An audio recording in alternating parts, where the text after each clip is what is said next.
آسمان سے اتارا گیا ایک لذیذ اور معجزاتی غذا۔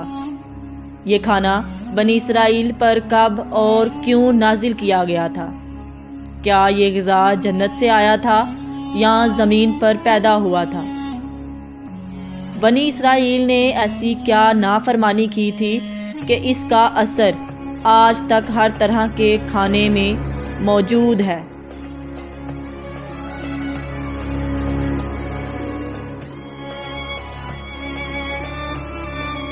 جب اللہ نے قوم بنی اسرائیل کو مصر سے نکالا اور انہیں فرعون سے نجات دے دی تو بنی اسرائیل نے حضرت موسیٰ علیہ السلام کی رہنمائی میں بحرۂ احمر کو پار کیا اور فرعون اپنے لشکر سمیت سمندر میں غرق ہو گیا۔ جب حضرت موسیٰ کو کچھ اطمینان نصیب ہو گیا تو اللہ کا حکم ہوا کہ آپ بنی اسرائیل کے اس لشکر کو لے کر ارض مقدس یعنی شام میں داخل ہو جائے، جس مقدس سرزمین کا وعدہ بنی اسرائیل سے لیا گیا تھا اور جو انہیں عطا کی جانے والی تھی۔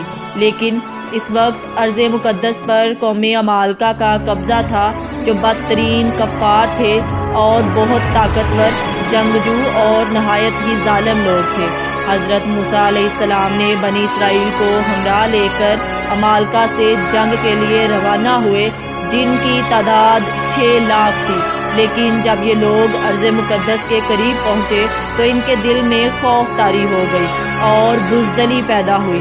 انہوں نے حضرت موسیٰ علیہ السلام سے کہا، اس شہر میں جبارین ہیں جو بہت زور آور اور زبردست ہیں، لہٰذا جب تک یہ لوگ اس شہر میں رہیں گے ہم ہرگز وہاں داخل نہ ہوں گے۔ یہاں تک کہ بنی اسرائیل نے حضرت موسیٰ سے یہ کہہ دیا کہ اے موسیٰ، آپ اور آپ کا خدا جا کر اس زبردست قوم سے جنگ کریں، ہم تو یہیں بیٹھے رہیں گے۔ ان کے اس رویے سے حضرت موسیٰ علیہ السلام کو بہت صدمہ ہوا، لہٰذا اللہ نے انہیں یہ سزا دی کہ جس وادی میں انہوں نے پڑاؤ ڈالا تھا وہاں 40 سال تک وہ بھٹکتے رہے مگر اس میدان سے باہر نہ نکل سکے۔ اس میدان کا نام میدان طیہ تھا، جو 27 میل کے رقبے پر مشتمل تھا۔ روایت ہے کہ بنی اسرائیل کے لوگ سامان اٹھا کر سارا دن چلنے کے بعد رات ایک جگہ پر پہنچتے اور جب صبح ہوتی تو وہ وہیں موجود ہوتے جہاں سے وہ چلے تھے۔ لہٰذا بنی اسرائیل اس میدان میں پھنس چکے تھے اور ایک ہفتے میں سب کا سامان ختم ہو گیا تو ساری کی ساری قوم توبہ اور استغفار کرنے لگی اور معافیاں مانگنے لگی۔ میدان میں ہونے والے اس سخت امتحان اور مشکلات کو دیکھ کر حضرت موسیٰ علیہ السلام کو اپنی قوم پر رحم آیا۔ آپ نے اللہ کی بارگاہ میں ان کے لیے دعا کی، لہٰذا اللہ نے بنی اسرائیل کے لیے اس میدان میں بے شمار عطائیں اور نعمتیں نازل فرمائیں۔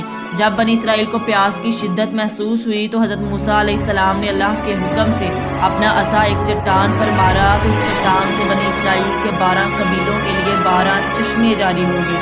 چونکہ یہ وادی وسیع میدان پر پھیلی ہوئی تھی، وہاں سر چھپانے کے لیے کوئی جگہ نہ تھی اور دن کے وقت سورج کی دھوپ اور تپش سے بنی اسرائیل بدحال ہو جاتے تھے، لہٰذا دھوپ سے بچاؤ کے لیے ایک بہت بڑا سفید بادل سارا دن بنی اسرائیل کے لوگوں کے لیے سایہ کرتا تھا۔ اس کے علاوہ رات میں میدان کے بیچوں بیچ ایک چمکدار ستون اترتا تھا جس کی روشنی میں وہ لوگ کام کاج کرتے۔ اس کے علاوہ بھی اللہ سبحانہ و تعالیٰ نے ان پر بہت سی عنایتیں کی تھیں۔ انہی عنایتوں اور نعمتوں میں ایک نعمت من و سلوہ۔ دراصل اللہ نے ان لوگوں کے کھانے کے لیے آسمان سے 2 قسم کے غذا اتارے تھے، ایک کا نام من اور دوسرے کا نام سلوہ تھا۔ من شہد جیسی میٹھی غذا تھی۔ انجیل کی کتاب خروج میں لکھا ہے کہ جب وہ شبنم سوکھ گئی تو انہوں نے دیکھا کہ میدان میں چھوٹی چھوٹی گول چیز پڑی ہے جیسا کہ پالے کے دانے ہوتے ہیں۔ بنی اسرائیل اسے دیکھ کر کہنے لگے، من یعنی یہ کیا ہے؟ تب موسیٰ علیہ السلام نے ان سے کہا کہ یہ وہی غذا ہے جو خداوند کریم نے تمہیں کھانے کو دی ہے، اور اس نے تجھ کو پہلے آزمائش میں ڈالا اور تجھے بھوکا رکھا، پھر وہ من جسے تو اور تیرے باپ دادا بھی نہ جانتے تھے تجھے کھلایا، تاکہ تجھ کو سکھائے کہ انسان صرف روٹی پر ہی زندہ نہیں رہتا۔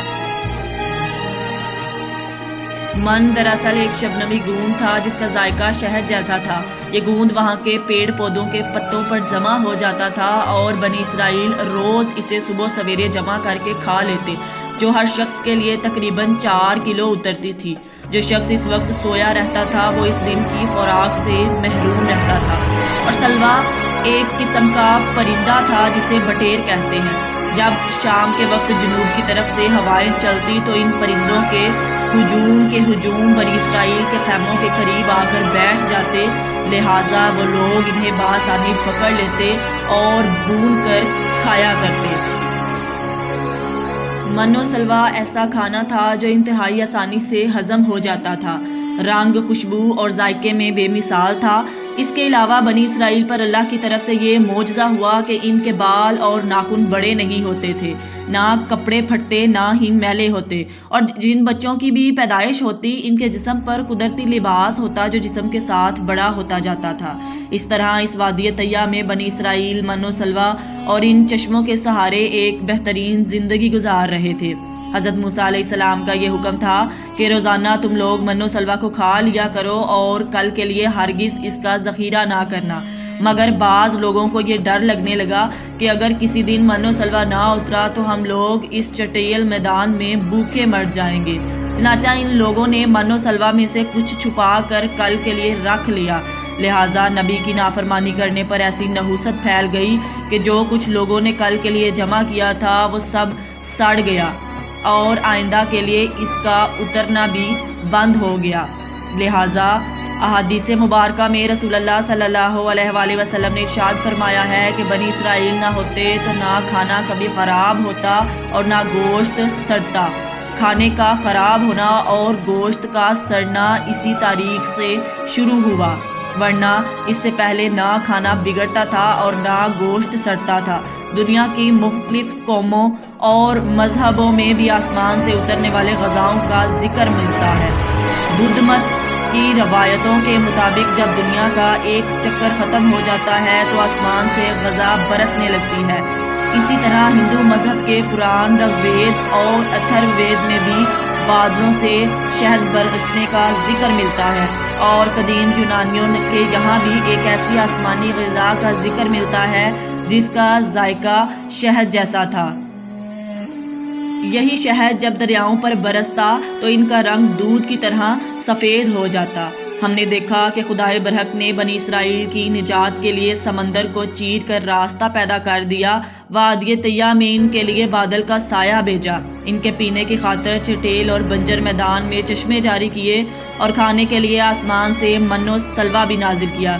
لیکن ان تمام نعمتوں اور راحتوں کے ملنے کے باوجود بنی اسرائیل کے سرکش لوگوں نے اللہ پر توکل نہ کیا۔ انہوں نے خدا کے معجزات کو اپنی آنکھوں سے دیکھا تھا، لیکن اس کے باوجود انہوں نے کھانے کو اگلے دن کے لیے جمع کرنا شروع کر دیا۔